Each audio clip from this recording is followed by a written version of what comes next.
is a type 3 muscle fiber. Now, like I said in the last video, if you present your body with a particular type of stimulus, it's going to give you a response. If you give it a stimulus from one end of the spectrum, let's call this the speed strength end of the spectrum, it's going to respond by getting faster and stronger. If you present it with a stimulus from this end of the spectrum, let's call it endurance and fat burning, then it's going to respond in a like fashion. Well, let's say what we want to do in order to produce, and I'm going to show you what this all means in a moment, the type 3 biologically superior muscle fiber is to present it with both ends of the spectrum within the same periodized program. And that's exactly what we'll talk about in the next video.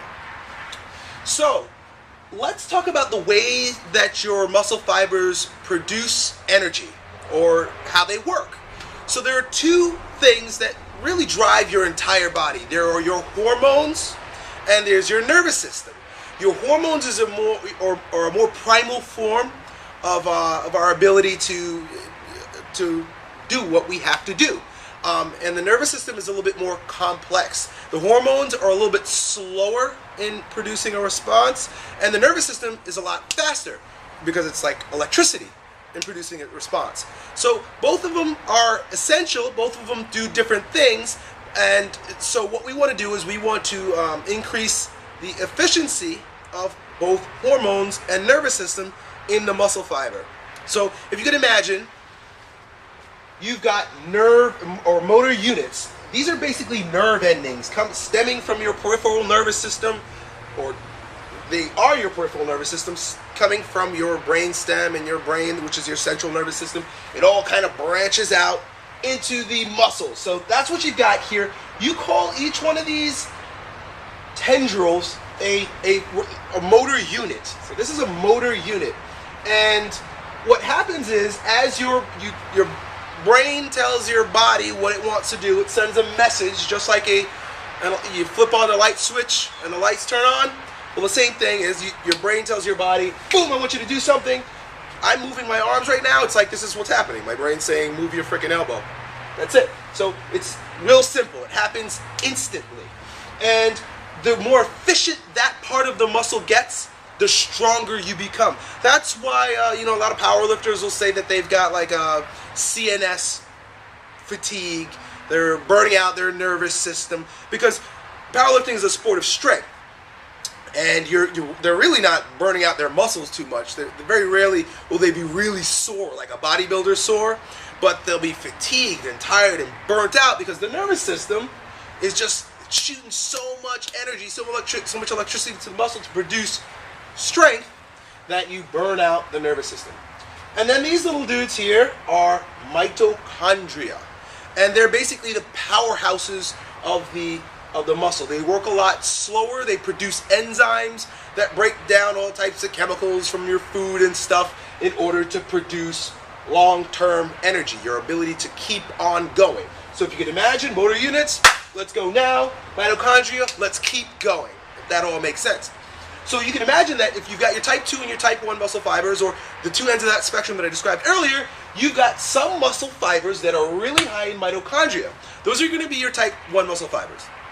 And then you've got those that are really just kicking with the electricity. Those are going to be your type 2 muscle fibers, the ones that are really tied to the nervous system that strength athletes tend to develop. And the other end of the spectrum, endurance type athletes have tons of mitochondria in their muscle. So what we want to do is, and what I'm going to describe in the next video or the next segment, is we want to increase both the mitochondrial density in the tissue, as well as building, or I'm not even sure, correct me, you can let me know if I'm right or wrong. I don't know if we could build more motor units, but we can increase the efficiency of the nervous response in the motor units to the muscle. And the way we do that is we produce stimulus, i.e. exercise programs, that force this to happen. More mitochondria. If we keep doing the type of things that we do in the hybrid training that I'm going to describe to you later, your body responds by producing more of these mitochondria. And that way it can continue to go on and on and on and on and on. It produces that endurance or that longevity that we described earlier. And when we also, to the same muscle within the same time frame, this is very important, and I'll talk more about it later, but basically within the same week or the same workout, we really drive it home with some power and strength moves. We increase the efficiency, the neural drive. If you could just imagine, like with electricity, there's like voltage. You know, we increase the amount of voltage that's being shot from your central nervous system into the muscle, and I mean, you can really increase that a lot. I once heard that the human nervous system has enough energy in it to light the city of San Francisco for like a week. That's pretty incredible. So we have that within us.